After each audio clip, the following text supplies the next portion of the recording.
Սերի բարեկամներ ողջունում եմ, սկսում ենք ստատուս քո հեղինական վերլուծական հաղորդման հերթական դրվագը, այսօրվա իմ զրուցակիցը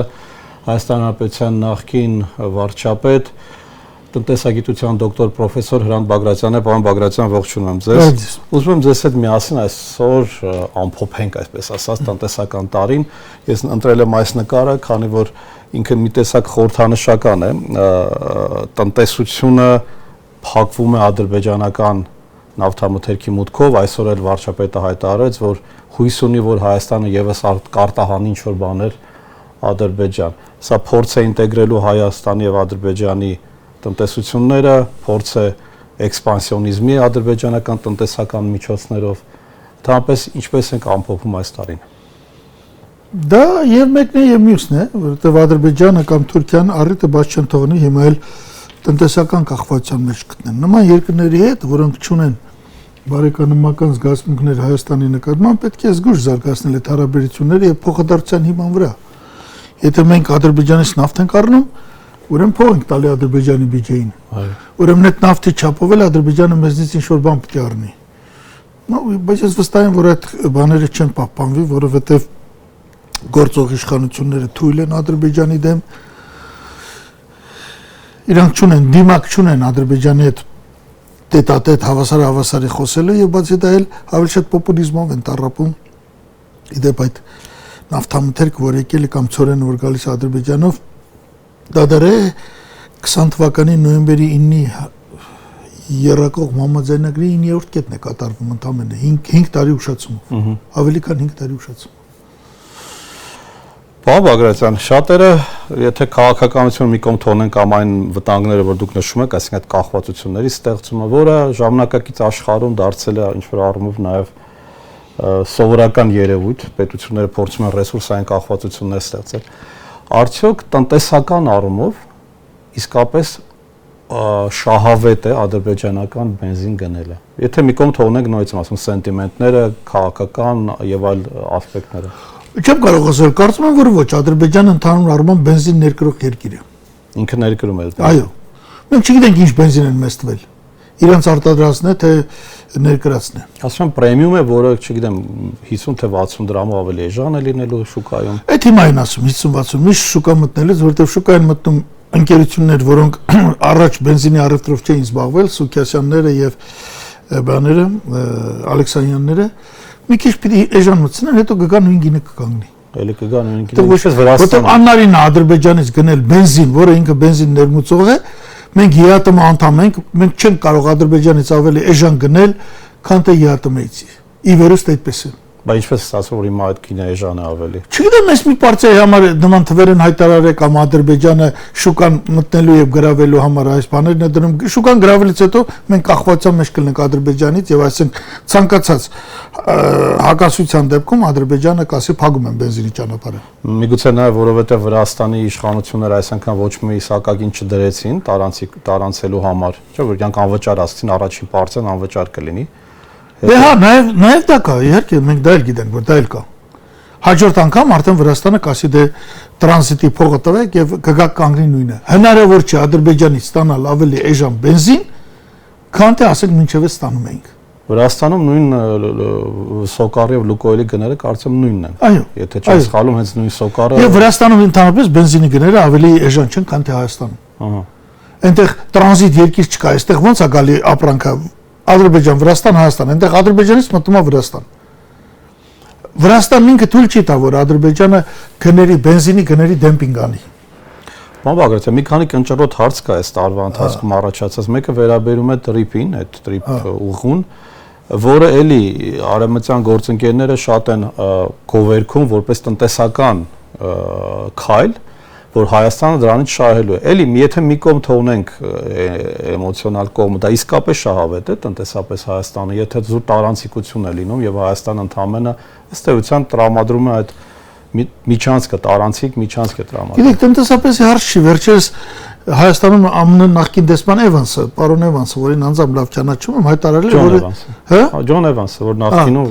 նա ասել էր, որ Հայաստանի վրայով բուլդոզերով անցել են։ Դա անհեթեթ անմտածված համաձայնագիր է, որ ստորագրել է Նիկոլ Փաշինյանը։ Անհասկանալի է ինչու է ինքը դա տվել։ Այո, այնտեղ անցնելու առանձնապես բեռ չկա, Հայաստանը չի կարող բան անի, եկեք սովորական հաշվարկ կատարենք, Ադրբեջանը դեպի Նախիջևան և հակառակուղությամբ լավագույն դեպքում կարող է ուղարկել 1 միլիոն տոննա բեռ, երկու ուղղությամբ թող լինի 2 միլիոն տոննա, Թուրքիան ինքը Նախիջևանի հետ դեռևս երկաթգիծ չունի, որ ասենք թուրքական ապրանքներն են գալու, մի կողմ են տորում քաղաքական մոմենտը դա սարսափելի է, դա Տուրան է, հիմա 2 միլիոնը 43 կիլոմետրի վրա, դա անում է 86 միլիոն կիլոմետր, 86 միլիոն կիլոմետր, չէ, 2 միլիոն բեռը, տոննան 86 միլիոն կիլոմետր տոննա, 86 միլիոն տոննա կիլոմետր, տոննան հաշվեք 10 ցենտով, խոսքը վերաբերվում է շալ լրավագույն դեպքում, ես չգիտեմ, նույնիսկ զարմանում եմ, 10-15 միլիոն դոլարի մասին, տարեկան, դա էլ դեռ հələ ամբողջությամբ կարող է, ասենք, եթե պայմանագիրը հայ-ամերիկյան է, ապա կարող է նաև կիսվի դա։ Եվ պիտի կիսվի, ոնց ամերիկացիք ասել են 50%-ը մեզ։ Հիմա լավ ասենք, հայերը 10 միլիոն է ստացում, ամերիկացիք 10 միլիոն, այդ փողից։ Միայն այդ ճանապարհը նորմալ կառուցել է 43 կիլոմետր երկաթգիծ բանման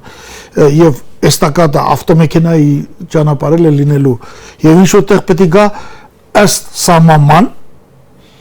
պետք է այնտեղ նաեւ խաչմերուկ է դառնում, չէ՞, դե Իրանի հետ ճանապարհի խաչմեր, այդտեղ պետք է իրար վրայից անցնեն, էստակադը եւ այլն։ Մարդիկ գնահատում են 80 միլիոնից 150 միլիոն դոլարի ծախս, ամենակիչը։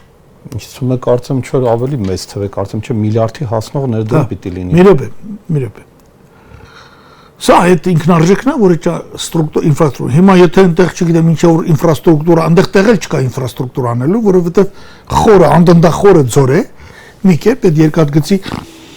երկաթգիծ այդտեղ կար, այդ պալատնան պիտի օգտագործեն, ուրիշ երկաթգիծ չկա, այնտեղ նույնիսկ խորհրդային տարիներից մնացած։ Խորհրդային երկաթգիծն են կառուցել, երկաթգիծի հիմնական աշխատանք արված է, թունելները կան, պալատնոն կա։ Այսինքն մոտարապես 11-ից 12 տարի հետո այդ ներդրումը որ անեն կգնվի, հասկանում եք։ Այսինքն եթե 7 տարուց ավելի արդեն ուրեմն երկարաժամկետ ներդրումը, երկարաժամկետը գնվում, ուրեմն արդյունավետ չէ։ Մանավանդ գումար տվող էլ չկա դեռ։ Դե գումարով պիտի տա, գումարը պիտի տան նրանք, ովքեր շահառուն են, ստացվում է որ գումարի կեսը պիտի Հայաստան դնի, կեսը Միացյալ Նահանգներ, սակալներ իդեալական է։ Կեսը Թուրքիան, կեսը Ադրբեջանը։ Եվ սենց էլ բանակցությունը կգնա, ուզի սենց պիտի գնա, եթե փողը կիսում են։ Հասկանում եք։ Իհարկե, բայց քաղաքական բաները շատ լուրջ են, որովհետև հարց է ցակում, ընդհանրապես այդ տրիպի ճանապարհը լինելով երկու կարևոր հարց կա, որ չի լուծվում։ Դեպի Իրան ո՞նց են գնում գալիս։ Դա ամենամեծ հարցն է։ Օրինակ ամերիկացի աշխատողներն ում որ կվարձեն, չգիտեմ, էթնիկապես ով կլինի։ Այսինքն ինքն ասելու է եկեք ազատ անցեք, ես դրա հետ գործ չունեմ, մեր երկիրը չի հայտարարել, որ դա այդպես է։ Իրանի նախագահն եկավ ստե ասես լավ չհասկացա, ինձ ասում են խնդրեմ չկա, բայց այսօր արդեն ասում են չէ լրիվ խնդրեմ ա թե ոնց որ թե։ Երեք Ռուսաստանի քաղաքագետներից մեկը հայտարարեց, որ ռուսական բազան, գիտեք ոնց է հիմա բազան սվում, երբ որ զենք է բերում։ Ասենք փամփուշտ է բերում, ուրեմն ինքնաթիռը թռնում է Կասպից ծովի վրով, մտնում է Իրան, ֆռմա Հայաստանի հարավային սահմանով գալիս է։ Ոչ Վրաստանն է թողում թռնել զենքով ինքնաթիռներ, ոչ Ադրբեջանը։ Երեք ռուսներն ասին ոնց որ թե մեզ ասում են էլի տեղով չթռնեք։ Հասկանում դա արդեն խնդրեմ է։ Խոսքը վերաբերում է ամբողջական բլոկադայի մասին։ Այսինքն դա ոչ թե ճանապարհ է, դա ոչ թե ինչ-որ ճանապարհ բացեց, ոչ թե հնարավորություն բացեց, դա բլոկադա արեց մինչև այդ եղած հնարավորությունները։ Իհարկե, առաջ գնանք կտեսնենք ինչ ալնելու։ Երկրորդը դա ԵԱՏՄ-ն է, ԵԱՏՄ-ն էլ հայտարարեցին ռուսները, որ ԵԱՏՄ տարած երրորդ երկրների ապրանք առանց մաքսազերծելու չի կարող մտնի։ Ինչ նշանակում ռուսների այս հայտարարությունը, որ ախպեր դուք դա ստորագրել եք նաև 20 նոյեմբերի 9-ին, այդտեղ մի ճանապարհի մասին, ես պիտի այնտեղ կանգնեմ ստուգեմ բեռները։ Մենք հիմա մաքսային ծառայություն չունենք, չէ՞, դա ԵԱՏՄ մաքսային ծառայությունն է։ Եվ ես կարծում եմ սրանով էլ պայմանավորված խորամանկություն է Նիկոլ Փաշինյանի, դա գիտեք քաղաքին խորամանկություն է։ Այս անգամ էլ գնաց Ռուսաստան երևի անդադ բանանելը, որ եթե դուք պահանջեք, որ դուք այնտեղ լինեք, մենք դեմ չենք լինի։ Տեսնենք ամերիկացիք ինչ ռեակցիա կտան դրան։ Դե Օվերչուկը ասաց, որ իրենք ակնկալում են Ադրբեջանով Հայաստան բեռներ բերել։ Չէ, այդ բերում են Վրաստանով հիմա տրանզիտ։ Առաջ Վրաստան, հիմա ասում Ադրբեջանով։ Հիմա ասում է սա որ գա, սա որ սարքվի, մենք ակնկալում ենք Հայաստան բեռներ բերել, բայց Ավերչուկից բացի ռուսական արտգործնախարարությունը այլ հայտարարություն այց։ Ասես մենք պիտի մասնակցենք այդ ճանապարհի վերահսկողությանը։ Պարոն Բագրատյան, մի հատ հարց կա, էլի որ դուք որպես վարչապետ նախկին, ես ում հասկանալ, էլի այդ հարցի պատասխանը ես այդպես էլ դժվարանում եմ գտնել։ Այդ հատվածը, Մեղրիի հատվածը 43 կիլոմետր։ Գիտեք, դուք 43 եք ասում, ես 46 գիտեմ։ Լավ, շատ լավ։ Ինձ համար 3 կիլոմետր այդ փուճուր տեղի համար էական է։ Երբ է դա դարել 43, ես չգիտեմ։ Լավ, դա իսկապես բան է։ Ես կուզենայի, որ քանի անգամ դիմել եմ կառավարության, հիմա էլ եմ դիմում Փաշյանին, մեծ պատասխանեք էլի։ Ինչպես դարձավ։ Սովետական քարտեզներով 46 կիլոմետր էր։ Այդ հիմա տեսեք, կա ռուսական երկաթգծի օպերատորը։ Այո։ Հիմա այդ հատվածը հայկական կողմը պնդում է, որ ռուսները որևէ վերահսկողություն չունեն, բայց դա խնդրի ընդամենը մի մասն է։ Հիմա Ադրբեջանը սկսել է ասել, որ դա իրենց է պատկանում դեռևս խորհրդային տարիներից։ Ես հիմա երկու հարց ունեմ ձեզ։ Արդյոք ադրբեջանցիները ճիշտ են ասում։ Ադրբեջանցիները ճիշտ չեն։ Ճիշտ չեն։ Դա Հայաստանի ինքնիշխան տարածքն է։ Ադրբեջանցիները միանշան ճիշտ։ Խորհրդային տարիների։ Իրենք Թուրքիան կասեն այդպես բան։ Կասեն էլի, կասեն երևի կպնի էլի, քանի որ Փաշյանը վախեցած է մեզնից, կարող է կպնի։ Խորհրդային տարիներին կապ չունի։ Մենք վագոնները, բաները սաղ բաժանել ենք։ Այսինքն դա իրավաբանորեն իրենց ռուսների ասած իրավաբանորեն ճիշտ է, որովհետև կոնցեսիոն համաձայնագիրը Հարավ Կովկասյան երկաթգծի Հայաստանի տարածքում եղած երկաթգծերի մասին է։ Բայց հայկական կողմը ասում է, եթե մենք նոր ենք սարքում, դա արդեն ռուսների հետ կապ չունի։ Ո՞վ, ինչի, որտից։ Օրինակ որտից համաձայնագրում այդպես կետ կա։ Դուք այդ կետը դա կարծեք թե փակ է այդ համաձայնագիրը։ Դուք ո՞նց է փակ։ Կոնցեսիոն համաձայնագիրը բաց համաձայնագիրը պարլամենտում էլ քվեարկել են։ Ո՞նց է հանձնվում է յուկաժեդային։ Այո։ Լավ, այսինքն այնտեղ ցանկացած նոր եւ եղած ենթակառուցվածք։ Այնտեղ չի ասվում դրա մասին, եթե չի ասվում դու հիմա ո՞նց ես ասում։ Հետո դա նոր չի, դա վերականգնում են երկաթգիծը։ Դա վերականգնում, այսինքն դա պատկանելու է էլի ռուսներին։ Դուք այդ թունելները, որ ռուսները կառուցել են, դեռևս Նիկոլայի օրոքի եւ այլն, հետ սովետական տարիներին, այդ թունելներն օգտագործելու է, այնտեղ կարևորը պալատն է, ոչ թե ռելսերը։ Պալատում դե կա, ուղղակի հանած է իհարկե։ Ռուսական ռուսները չէ սովետի ժամանակ չի կառուցվել։ Հա, խորհրդային։ Ո՞նց է կանվանում նոր։ Ի՞նչն է նոր։ Բայց դեպքում ինչպես են կարողանում իրանք արևմուտքում ներկայացնել, որ դա ռուսների հետ կապ չունի, ռուսների հետ կապ ունի միայն օրինակ այդ Ղազախի ռուսները լռում են, վերջում գալիս են իրենց ասելիք ասում են։ Վերջում կտեսնեք, որ այդ երկաթգծի այդ հատվածի համով թրիփով ամենամեծ բանակցությունները դեռևս արժևում են Ռուսաստան Միացյալ Նահանգներ։ Այսինքն Ռուսաստանը իր մասը ուզենալու է դա։ Տրամպն ասելու է, եկեք խոսենք, ես այն մարդկանց հետ չեմ խոսել, ես խոսել եմ Փաշյանի հետ, բարձում է իր այդ չպետք է խոսեի, իր երկրի մասին։ Հիմա տեսեք երկու միտում կա։ Մեկ ուզում են օրինակ որ Ադրբեջանին լինի, այդպեսին Եվրոմիությունն ասում, Մարտակրոսի հայտարարությունը, որ Եվրոմիությունը Թուրքիա Ադրբեջանի հետ այդ կարգավիճակն է որոշում Հայաստանի տարածքով անցնող երկաթգծի եւ Հայաստանի անուն չի տալիս Մարտակրոսը։ Ռուսները ասում են մենք ամերիկացիների հետ կորոշենք։ Որովհետեւ հիմա բոլորը հասկանում են եվրոպացիք, ամերիկացիք, ռուսները, որ իզուրա այդ հարցերով Նիկոլ Փաշյանի հետ խոսել։ Փաշյան գնում ես օգոստոսի 8-ին ստորագրում ես, չես ասում ես ինչ եմ ստորագրում։ Օգոստոսի 11-ին ես ասում եմ, այնքեր բադա բանա մաքսային տարածքա մտնում երրորդ երկրի ապրանք, այդտեղ ռուսները ասելիք չունեն, ռուսները, ղազախները, ովքեր մաքսային միության անդամ են, ղրղզները, Բելարուսը։ Հետո մարդիկ իմ ասեցին, չէ, ասելիք ունենք, համաձայն չենք։ 4 ամիս անցավ։ Դուք գիտեք, որ բլբլում են, ասենք արևմուտքում շատ են սիրում խոսել, ասել ռուսները ուշուշ են խոսում, բայց միանգամից դնում են իրենց։ Բայց գլոբալ առումով թե ռուսները կիսեն, թե ամերիկացիները, դա մեր օգուտը տեղ կարծեք թե նույն ձևով քիչ է։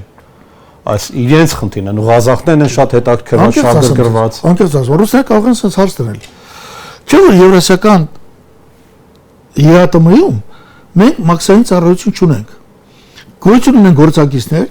որ ընդհանուր, այսինքն երբ որ մաքսատան փողը տալիս ես, նույնիսկ եթե Հայաստանում ես տալիս, դա Հայաստանի բյուջե չի ետում։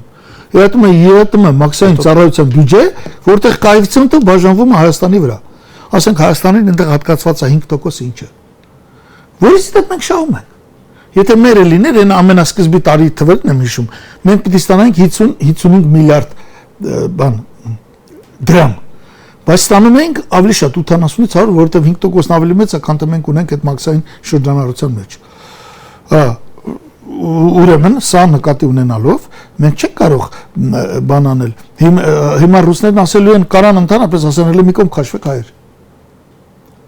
Մի կողմ քաշվեք գերատոմի մաքսային ծառայությունը թող զբաղվի։ Այդ ուր ես գնացել, ինչպես Վաշինգտոնում ես բաներ ստորագրել։ Եթե գալիս է քայլ առ քայլ գալիս է, որևէ կասկած չունենաք, ոնց որ ես ասում եմ, տենց էլ կլինի։ Որտեւ է դա տրամաբանությունը իրերի։ Ուրիշ տրամաբանություն չի կարող լինել։ Դե Փաշինյանը կարծեք փորձում է մանևրել, մաքսիմալ ստեղեցել, այնտեղից էլ հնարավորինս ինչ որ իրեն դաշտ ստեղծի, որ կարողանա պահել։ Եղավ ճպուր նոմր չունե։ Ասում է չաշխատեցին ամռանը, ասա ինչն էր պատճառը։ Դե մեզ ասում, բայց նորից էլի արևմուտքը հիացած է Հայաստանի տնտեսական աճով եւ դիվերսիֆիկացիայով։ Արևմուտքը գաղափար չունի Հայաստանի տնտեսական աճից։ Արևմուտքում կան մարդիկ, որոնք սադրի չարցը իսկ դիմում են, ես էլ ասում եմ, տնտեսական աճը խաղերն են, բանկերի տոկոսներն են այդ ռուսների հաշվին, հասկանում եք տնտեսական աճը բան չունի, մի հատ ավելացված արժեք չկա, մի հատ արտադրություն չկա։ Ինչ տնտեսական աճ։ Տնտեսությունը աճում է, բյուջեն 2026-ի բյուջեն ծախսերով ավելի պակաս է, քան թե 2017-ի բյուջեն։ Դուք ասում եք աշխարհը ասում է տպավորված եմ տնտեսական աճով, այս տարի բյուջետային թղթում 25 թվին սպասում են 5.5% աճ։ Աճի 60-70% դրանք ծառայություններն են, ֆինանսական խաղերն են եւ այլն, ոչ մի այդպես բան չկա ռեալ։ Այդ աճի արդյունքում է, որ բյուջեն, որ մենք ունենք 26 թվին արդեն հաստատել ենք, նույնն է ինչ որ 17 թվի բյուջեն չի ապճում։ Դարել անվանական 3.6 տրիլիոն, այնտեղ 1.5 տրիլիոն էր, բայց այդ 21 տրիլիոնը կամ գնաճն է, կամ էլ սպարտքերն են, որ մարում են։ Եթե այնտեղ 100 միլիարդ էր գնում պարտքի սպասարկմանը, այստեղ 420-ա գնում։ Եթե սպասարկում մարում այնտեղ գնում էր 200 միլիարդ, այստեղ 1 տրիլիոն, 1 տրիլիոն էլ գնաճն է։ 3.5-ից 2 տրիլիոն անում ես, տակը մնում է 1.5։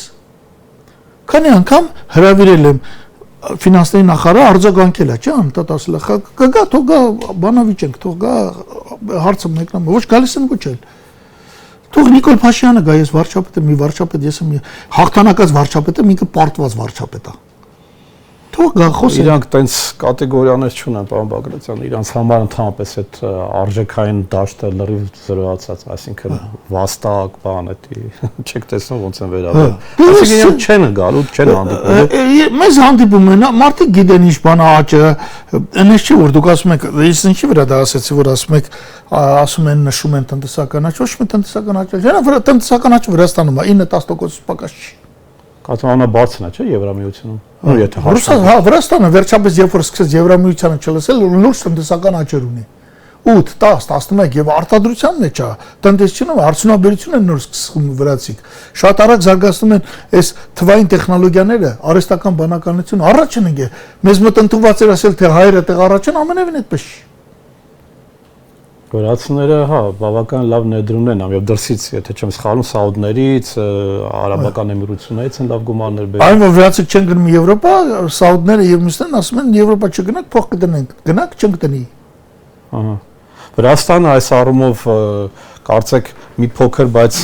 նյարդայնացած է, եթե չեմ սխալվում, իրենք կարող մտածել, որ Հայաստանը պարզապես շրջանցի Վրաստանին եւ Վրաստանի դերակատարությունը նվազի այս առումով, այսինքն Վրաստան-Հայաստան հարաբերությունները ըստ տնտեսական հարաբերությունները կարող են տուժել այս զարգացումների արդյունքում։ Դուք հետաքրքիր հարց եք տալիս։ Միանշանակ չեմ կարող պատասխանել այդ հարցին։ Կարծում եմ Վրաստանը երբեք տակ չտա։ Ի վերջո մենք ենք Վրաստանից կախված եւ ոչ թե հակառակը։ Բայց ընդհանրապես թեթև կարծիք է։ Ձեր հարցը ավելի խորն է, այնտեղ պլաստներ կան։ Պարոն Բարգրատյան, եւ եթե փորձենք հասկանալ, թե 26-ը ինչ ձևի տնտեսապես ըստ Հայաստանը ինչ որ առաջնահերթություններ ունի կամ հայտարարել է, ես տեղյակ չեմ, ամեն տարի պետությունները որպես կանոն հայտարարում են, չէ՞, Հայաստանն է ժամանակին ասում էր, ընդհանրեն գյուղատնտեսություն, туриզմ եւ այլն։ Հիմա ինչ որ առաջնահերթություններ ունի Հայաստանը։ Ուրեմն այդ առաջնահերթություններ կոչվածը բյուջեին սկզբից նկարագրում են 20 բան է գրած այնտեղ, 20 հատ բան, որից երկու հատ հետ եմ համաձայն։ Ինչա գրած բյուջեին, առաջնահերթությունների մեջ։ Ասենք ուսուցիչների ատեստացիան, որ որոշներին հանեն, դրանց փողը տանեն լավերին, ատեստացիայի արդյունքում աշխատավարձ բարձրացնեն լավերին, վատերին հանեն։ Այդ 20 բանի մեջ ասենք գրած է էկոլոգիական պատասխանատվության մասին։ Ուրեմն անհետ բաներ են գրած։ Չես հասկանում, լավ երկին ինչ անում։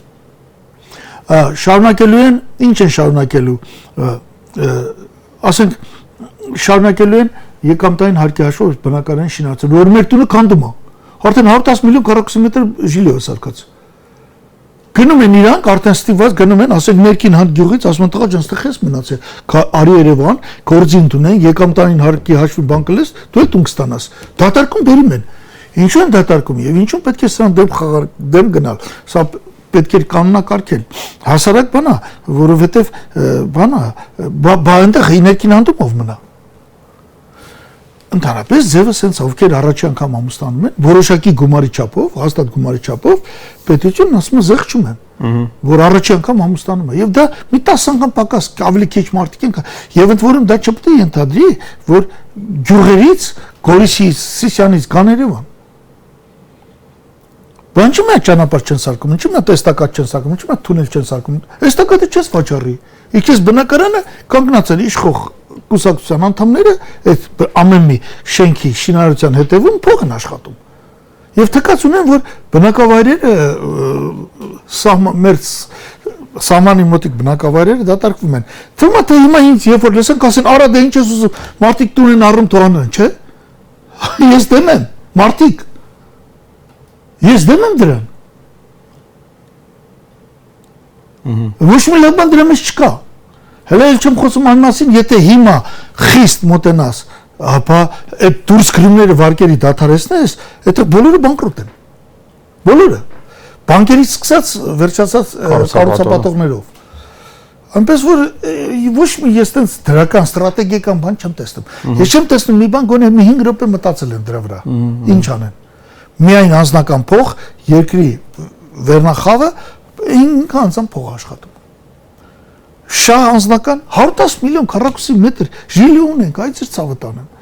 Ընդամենը 3 միլիոն բնակչություն։ Մեկ մարդուն գնում է 33 քառակուսի մետր։ Շարունակում են կառուցել։ Այո, եւ նաեւ կեղտոտել օդը։ Պարոն Բագրատյան, վերջին հարցս երևի ամենաբարդը, որքան է գնահատում Փաշինյանի վերընտրվելու հավանականությունը։ Ես այն մարդկանց եմ, որոնք երազում են, որ ինձ համար թիվը չի հետաքրքրում, ինձ հետաքրքրում է նա, որ Փաշինյանը չպետք է, ես մտքում անգամ թույլ չեմ տալի հնարավորություն, որ նա վերընտրվի։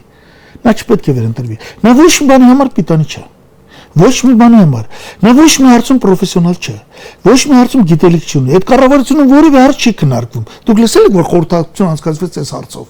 Միայն դատարկ ինչ-որ հարցերով կարող է դիմեն ժողովրդական քննարկում։ Այդ կառավարությունում զեկուցվող հարցերը 80%-ը չեն զեկուցվում, հասկանում ես։ Այդ կառավարությունում գնումների մի 10-15%-ն է մրցայթով։ Անպայման, եթե պետական գնում կա, թույլ են տալիս, որ մի աղբյուրից գնում կատարեն եւ այլն։ Ինչի դեմ աշխարհը խոսում էր եւ այլն։ Ես ոչ մի լավ բան չեմ տեսնում։ Ոչ մի լավ բան չեմ տեսնում եւ շատ վտանգավոր է, որ ընդհանրապես կարող է վերջանա հանրապետությունը։ Եվ այդ քաղաքականությունը երկու աթոռի վրա նստել, դա վերջ ունի։ Գալու է մի օր կամ այն կողմնա սեղմելու մի էլ մենք դա շատ լավ գիտենք։ Տարիք ունենք, բան ունենք։ Ինքը անդադ ապրում է այսօրով, ասում է, այս օրն էլ լուսացրեցի, այս մի շաբաթն էլ անցավ, արդեն լավ է։ Այդպիսի վարչապետ չի լինում։ Այդ գնում ընտրում։ Ոչ մի երկարաժամկետ 21 թվին գնացին ընտրեցին մարդիկ, չէ 21-ին։ Գնացին ընտրեցին 21-ին։ Չէ, ես ինձ չեմ իրավունք տալի մտածելու, որ նա կարող է վերընտրվել։ Ես այդ ուղղությամբ չեմ մտածում։ Ես իր շանսերի մասին չեմ մտածում։ Իր շանսերի մասին Փաշինյանը թող ինքը մտածի։ Դա իմ գործը չի։ Պարոն Բագրատյան, շնորհակալություն։ Եթե ինչ-որ բան եք ասելու նոր տարվա մեջ։ Չէ, բոլորիդ նոր տարին շնորհավորում եմ։ Լավ է լինելու մի բան արեք բոլորիդ անպայման այս տարի ավելի վստահաբար ասեմ 26 թիվն ավելի լավ թիվ է լինելու, քան թե 25-ը։ Վստահաբար։ Բոլորիդ մենակ հետևեք ձեր առողջությանը, ֆիզկուլտուրայով զբաղվեք ու սպորտով։ Շնորհակալություն ձեզ։ Շնորհակալություն նաև ձեզ, ելի հեռուստատողներ, որ հետևեցիք մեր այս քննարկմանը։ Կհանդիպենք։